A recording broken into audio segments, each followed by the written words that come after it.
Bonjour. En tout cas, merci de me donner la parole, hein, donc, pour vous parler un peu de Théolis. Bon, je serai moins théorique que les présentateurs précédents, hein, donc avec beaucoup d'humilité, hein. Donc, nous, on va essayer, en tout cas, je vais essayer de vous faire un retour d'expérience. Je pense qu'il y a un retour d'expérience intéressant.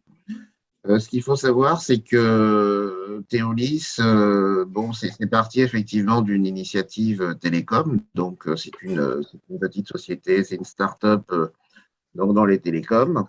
Moi, je suis président de la fondation dans le sens où, effectivement, bon, ce qui m'intéresse, c'est de faire plutôt des actions qui sont des actions qui apportent un peu de solidarité, de fraternité, donc au Togo et en Afrique en général.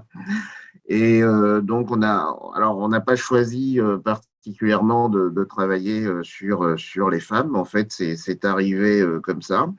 C'est arrivé sur une expérience que je vais vous raconter, en fait, qui est une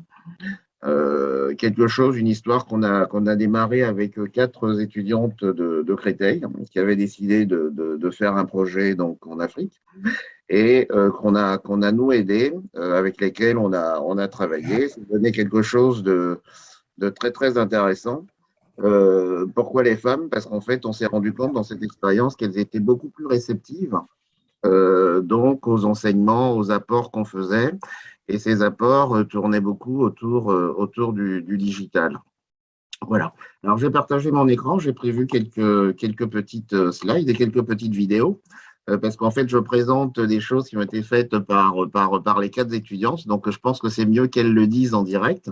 Et c'est pour ça que j'ai préparé des vidéos pour que vous puissiez, en tout cas, les entendre de manière plus directe. Alors, la Fondation Théolis, alors, c'est une association qui est créée en France, mais par contre, la fondation est créée au Togo. Donc, elle a pour objectif, en tout cas, elle essaye d'apporter ce qu'on appelle, nous, de la liberté numérique. Et la liberté numérique, c'est en tout cas des actions qui permettent de réduire plus ou moins significativement la fracture numérique. La fracture numérique, parce que l'idée, c'est de permettre aux gens d'accéder au numérique, au digital, et surtout de leur permettre de voyager sans bouger. Hein. Donc, notre adage, c'est un peu de dire voyager sans bouger. Mais derrière voyager sans bouger, il y a aussi apprendre sans bouger. Il y a également travailler sans bouger. L'idée, c'est de pousser, bien entendu, en plus de l'infrastructure télécom, c'est aussi de pousser sur du contenu, donc sur des choses qui apportent de la valeur ajoutée aux populations. On a trois axes principalement, l'éducation et la culture. On essaye aussi de pousser côté santé et sur un troisième axe qui est celui de l'environnement.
Alors, je vais vous présenter une deuxième vidéo qui vous explique un peu le déroulement du projet.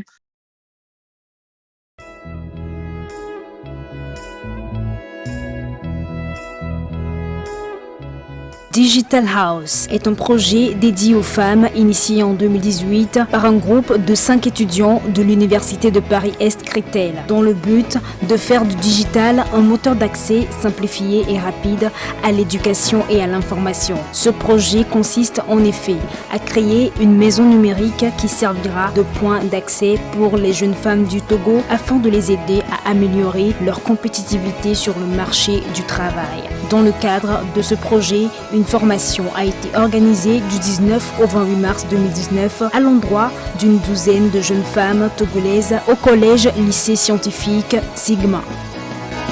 Le digital est quand même le futur de toutes les sociétés et on est là pour développer ça. Donc on désire que le Togo atteigne quand même un niveau de développement élevé similaire aux pays européens et on espère que cela se répande à toute l'Afrique et qu'on puisse développer, enfin que ce soit un modèle, que notre projet soit un modèle pour les autres pays africains et que l'accès au digital soit mis au centre des projets en Afrique. Je remercie la Fondation Théolis et toute l'équipe qui est sur place.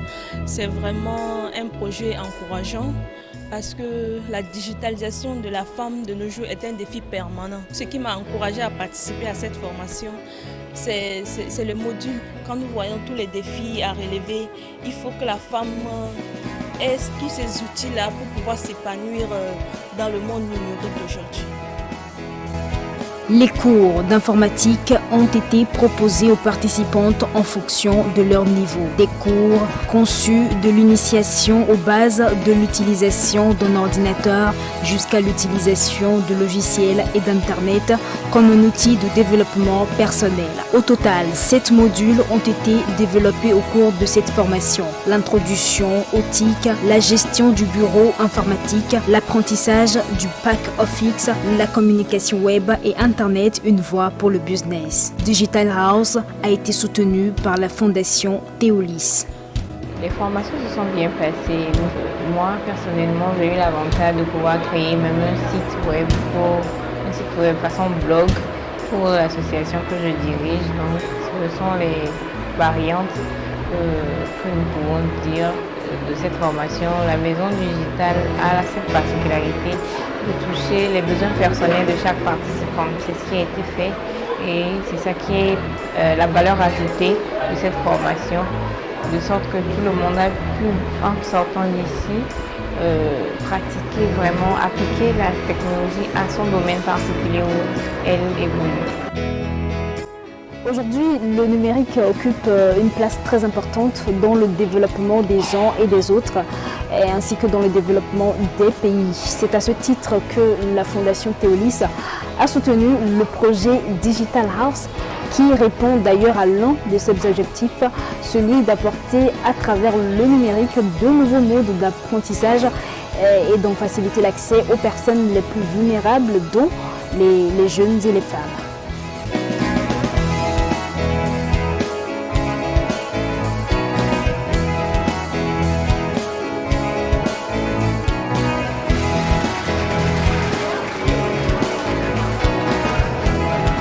Les 12 participantes ont donc reçu leurs attestations de fin de formation dans la soirée du 28 mars au cours d'une cérémonie riche en couleurs.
objectifs sont atteints, bien évidemment, puisqu'elles ont toutes reçu un certificat aujourd'hui.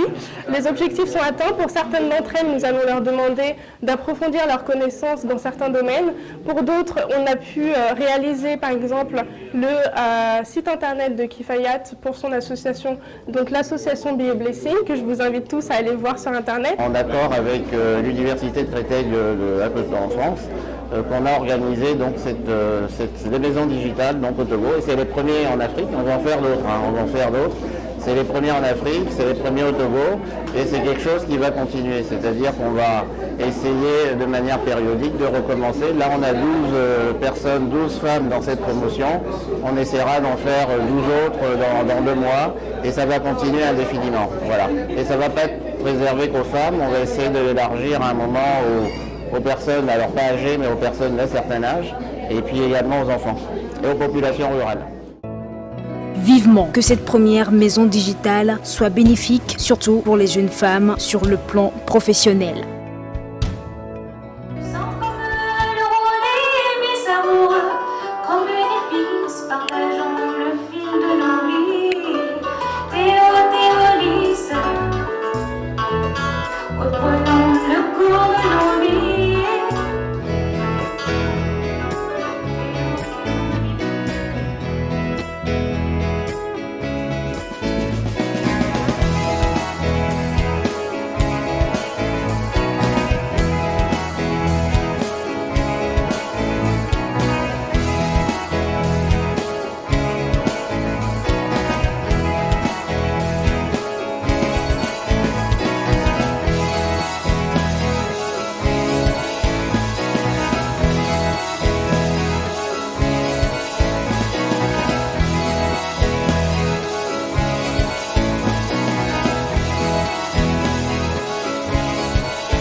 Les toutes premières bénéficiaires du projet digital ont reçu leurs attestations de fin de formation le jeudi 28 mars dernier lors d'une cérémonie de circonstance.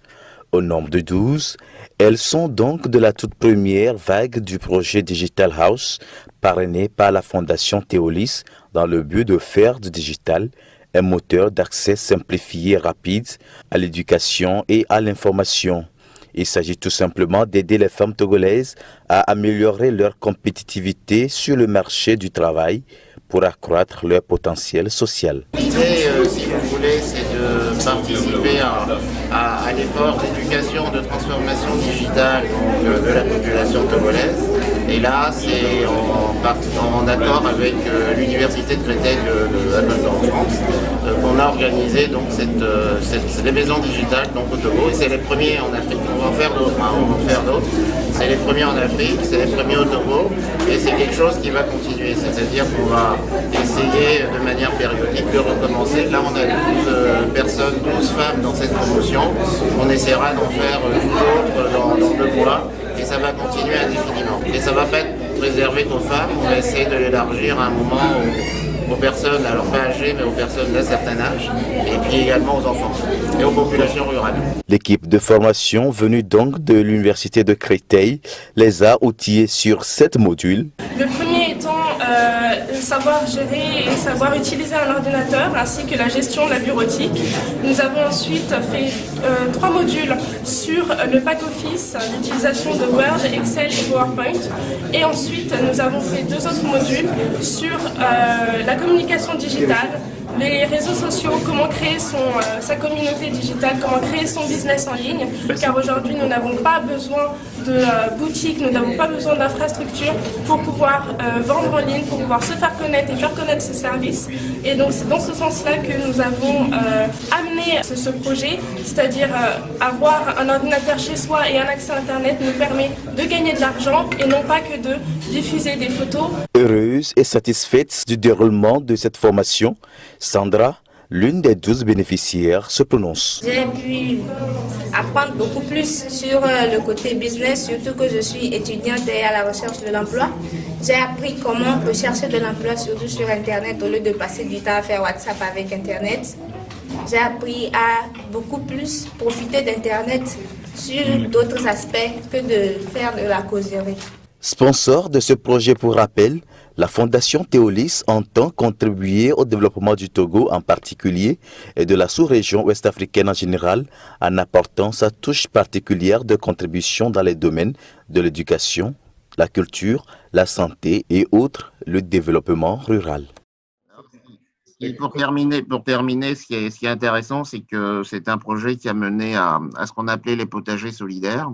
Alors concrètement, c'est quoi? C'est en fait des formations numériques qui ont été faites à des femmes, à des coopératives, donc des coopératives de femmes, donc au niveau du monde rural, qui les ont emmenées donc à apprendre, donc à travers les outils digitaux qu'on a pu leur partager, à apprendre donc ce qu'on appelle la synécoculture, qui est une agriculture biologique qui respecte un peu l'environnement, enfin qui permet en tout cas d'avoir des bons résultats, mais tout en respectant l'environnement.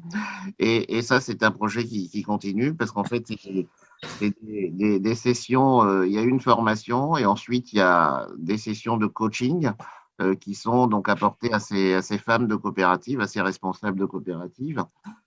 Et c'est du coaching aujourd'hui sur lesquels elles sont complètement autonomes et sur lesquelles elles avancent. Et c'est dans une localité au Togo qui s'appelle Sotoubois, qui est à 400 km de la capitale, de Lomé. Et aujourd'hui, c'est quelque chose qu'on va déployer. Voilà. Bon, c'est un retour d'expérience. Je pense que c'est intéressant de savoir que ça existe. Et c'est surtout intéressant de voir dans quelle mesure ça peut se répliquer dans d'autres pays. Voilà. Très bien, merci beaucoup. On a apprécié beaucoup la joie de vivre, la soif de découvrir un peu tous ces outils. C'était un bonheur de voir toutes ces jeunes femmes s'intéresser au numérique pour faire autre chose que de la causerie. J'ai bien aimé le terme. Oui, ça c'est la vraie vie, c'est le réel, c'est en prise directe avec le terrain. Très bien. Bon, écoutez, on vous remercie beaucoup.